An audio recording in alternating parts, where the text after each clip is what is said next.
Assalamualaikum warahmatullahi wabarakatuh.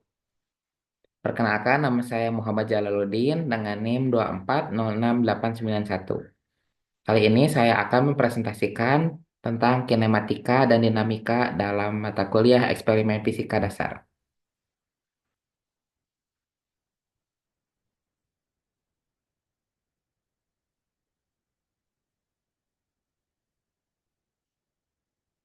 Selanjutnya, pendahuluan, pertanyaan penelitian. Bagaimana perbandingan percepatan sistem pesawat etude dengan percepatan kereta pada bidang miring dengan sudut kemiringan tertentu? Kedua, bagaimana pengaruh penambahan massa beban pada pesawat etude terhadap jarak tempuh kereta pada bidang miring? Dan yang terakhir, apakah pada saat kereta dalam bidang miring memiliki gaya gravitasi yang konstan? Selanjutnya, tujuan. Yang pertama, membandingkan sistem pesawat etude dengan kereta dalam bidang miring dalam hasil efisiensi dalam melakukan usaha. Yang kedua, menganalisis pengaruh perubahan variabel pada satu sistem terhadap sistem lainnya. Dan yang ketiga, memahami konsep dari hukum 2 Newton. Selanjutnya, hipotesis. Yang pertama, jika massa beban yang satu ditambah, maka percepatan sistem akan bertambah. Yang kedua, jika sudut kemiringan bidang dinaikkan, maka jarak yang ditempuh kereta dalam waktu tertentu akan bertambah. Dan yang ketiga, momen inersia katrol pada pesawat etude akan mempengaruhi percepatan sistem. Semakin besar momen inersia katrol, semakin kecil percepatan sistem. Selanjutnya, pengumpulan data. Bagian pertama, alat dan bahan percobaan kereta dinamika yang dibutuhkan yaitu kereta dinamika, neraca tiga lengan, smartphone, laptop, dan ticker timer.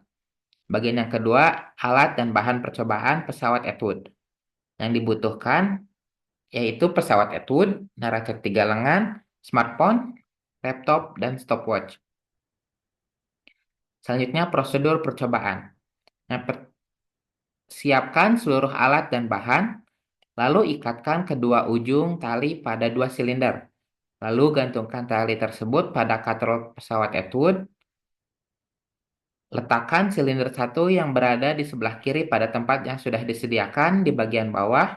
Selanjutnya, berikan penanda pada bagian bawah silinder 2. Hal ini dilakukan untuk menandai titik A pada pesawat etude. Dari titik A, ukurlah 100 cm ke arah bawah, atur penahan beban pada ketinggian tersebut, dan beri tanda sebagai titik C. Massa sebagai variabel bebas, lalu ukurlah massa benda-benda di bawah minimal 3 kali. Massa silinder 1, massa silinder 2, massa beban tambahan 1, massa beban tambahan 2, massa beban tambahan 3, dan massa katrol. Lalu pengumpulan data. Ukurlah jari-jari katrol secara berulang minimal 3 kali. Aturlah sistem seperti pada gambar yang telah disediakan. Titik A sebagai skala 0, titik B sebagai letak pembatas berlubang, dan titik C sebagai letak penahan beban. Letakkan titik B sejauh 10 cm dari titik A. Tambahkan beban tambahan 1 pada M2. Lepaskan pemegang massa 1 bersamaan dengan mengklik start pada stopwatch. Catat waktu yang diperlukan massa 1 untuk bergerak dari titik A ke titik B dan dari titik B ke titik C. Ulangi langkah kelima hingga keenam dengan beban tambahan 2 saja dan beban tambahan 3 saja. Selanjutnya, jawaban dari pertanyaan penelitian pertama. Sistem pesawat etude dan kereta pada bidang miring. Untuk pesawat etude, sistem sederhana yang terdiri dari dua massa yang digantung pada tali ringan yang melewati katrol. Percepatan sistem dipengaruhi oleh selisih massa kedua benda dan percepatan gravitasi. Untuk kereta pada bidang miring, sebuah benda yang bergerak di sepanjang permukaan miring di bawah pengaruh gaya gravitasi. Percepatan benda dipengaruhi oleh sudut kemiringan bidang dan percepatan gravitasi. Analisis percepatan. Untuk membandingkan percepatan kedua sistem, perlu menganalisis gaya-gaya yang bekerja pada masing-masing sistem dan dan menerapkan hukum Newton kedua. Gaya-gaya yang bekerja, gaya berat pada masing-masing massa dan tegangan tali. Persamaan gerak. Massa satu kali gravitasi kurangi T sama dengan M1A. T min M2G sama dengan M2A. Dengan menyelesaikan kedua persamaan di atas, kita dapat memperoleh persamaan percepatan sistem pesawat Etude. A sama dengan M1 dikurang M2 kali G per M1 tambah M2. Pada kereta kereta pada bidang miring. Gaya-gaya yang bekerja yaitu gaya berat, gaya normal, dan gaya gesek. Persamaan gerak. Mg sin theta dikurangi Fk sama dengan Ma. Jika mengabaikan gaya gesek, persamaan menjadi A sama dengan G sin theta. Dari persamaan di atas, maka dapat disimpulkan bahwa percepatan pesawat Atwood bergantung pada selisih massa kedua benda dan percepatan gravitasi. Percepatan kereta pada bidang miring bergantung pada sudut kemiringan, bidang, dan percepatan gravitasi. Pada eksperimen pesawat Atwood, perbedaan massa antara kedua benda menyebabkan adanya gaya resultan yang konstan. Gaya resultan ini menghasilkan percepatan konstan pada sistem, sehingga gerakan yang terjadi adalah GLBB sejarak 0,9 meter dari titik A ke titik B digunakan untuk menghitung nilai percepatan tersebut. Faktor-faktor yang mempengaruhi percepatan. Yang pertama, selisih massa. Semakin besar selisih massa, semakin besar percepatannya.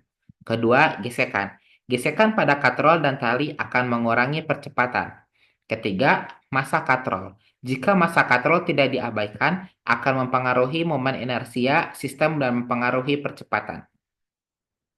Gerak lurus beraturan adalah gerak lurus dengan percepatan yang tetap.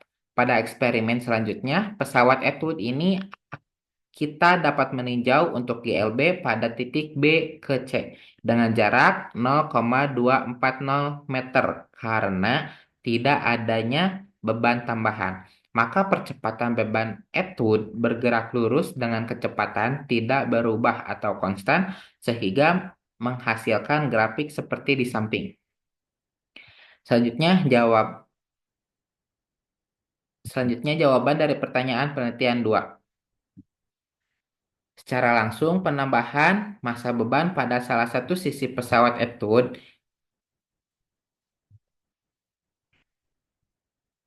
tidak akan secara langsung mempengaruhi jarak tempuh karena pada bidang miring yang terpisah.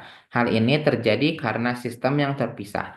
Pesawat Atwood dan kereta pada bidang miring merupakan dua sistem yang terpisah. Perubahan pada satu sistem tidak akan secara otomatis mempengaruhi sistem lainnya, kecuali jika keduanya dihubungkan oleh suatu mekanisme tertentu. Jarak tempuh kereta pada bidang miring dipengaruhi oleh faktor-faktor seperti yang pertama, gaya gravitasi. Komponen gaya gravitasi yang sejajar dengan bidang miring akan menyebabkan kereta bergerak.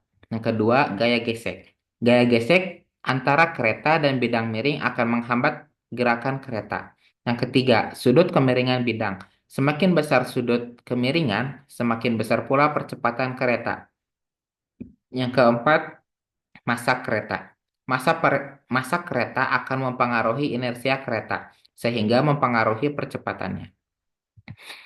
Penambahan massa beban pada pesawat Atwood tidak akan secara langsung mempengaruhi jarak tempuh karena pada bidang miring yang terpisah. Pengaruh yang terjadi akan sangat bergantung pada konfigurasi sistem secara keseluruhan, yaitu apakah kedua sistem dihubungkan atau tidak, dan bagaimana cara keduanya berinteraksi. Konsep utama yang mendasari mengapa penambahan massa tidak mengubah kecepatan dalam GLB adalah inersia. Inersia adalah kecenderungan suatu benda untuk mempertahankan keadaan awalnya, baik diam maupun bergerak dengan kecepatan konstan. Semakin besar massa suatu benda, semakin besar pula inersianya. Selain itu, ada pula syarat mutlak untuk terjadinya GLB. adalah resultan gaya yang bekerja pada benda harus nol. Jika resultan gaya tidak nol, maka akan mengalami percepatan. Penambahan massa tidak secara otomatis mengubah resultan gaya, sehingga jika semula resultan gaya sudah nol, maka setelah penambahan massa pun akan tetap nol. Hukum Newton 2 menyatakan bahwa percepatan suatu benda berbanding lurus dengan gaya total yang bekerja padanya dan berbanding terbalik pada massanya. Pada pesawat itu, gaya total adalah selisih antara gaya berat kedua benda. Percepatan yang dihasilkan akan sama untuk kedua benda, namun arahnya berlawanan. Gerak lurus berubah beraturan terjadi pada pesawat etud karena adanya perbedaan massa antara kedua benda yang menyebabkan timbulnya gaya resultan. Gaya resultan inilah yang memberikan percepatan konstan pada sistem. Selanjutnya, jawaban dari pertanyaan penelitian 3. Gaya gravitasi yang bekerja pada benda di bidang miring adalah konstan selama benda tersebut berada di dekat permukaan bumi dan tidak ada faktor eksternal lain yang signifikan mempengaruhi gaya gravitasi. Konstansi gaya gravitasi ini merupakan salah satu dasar dalam memenuhi gerak benda di bawah pengaruh gravitasi.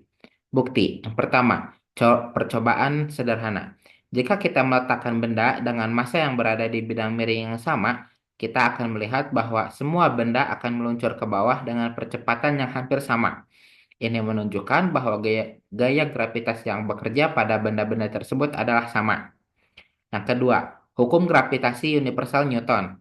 Hukum ini menyatakan bahwa gaya gravitasi antara dua benda berbanding lurus dengan hasil kali massa kedua benda dan berbanding terbalik dengan kuadrat jarak antara kedua benda. Di permukaan bumi, jarak antara benda dan pusat bumi relatif konstan, sehingga gaya gravitasi yang bekerja pada benda juga konstan. Kesimpulan, eksperimen ini secara empiris membuktikan bahwa kebenaran hukum 2 Newton yaitu gaya total yang bekerja pada suatu benda berbanding lurus dengan percepatan yang dihasilkan dan berbanding terbalik dengan massanya. Perbedaan massa pada pesawat itu menghasilkan gaya resultan yang menyebabkan sistem bergerak dengan percepatan konstan.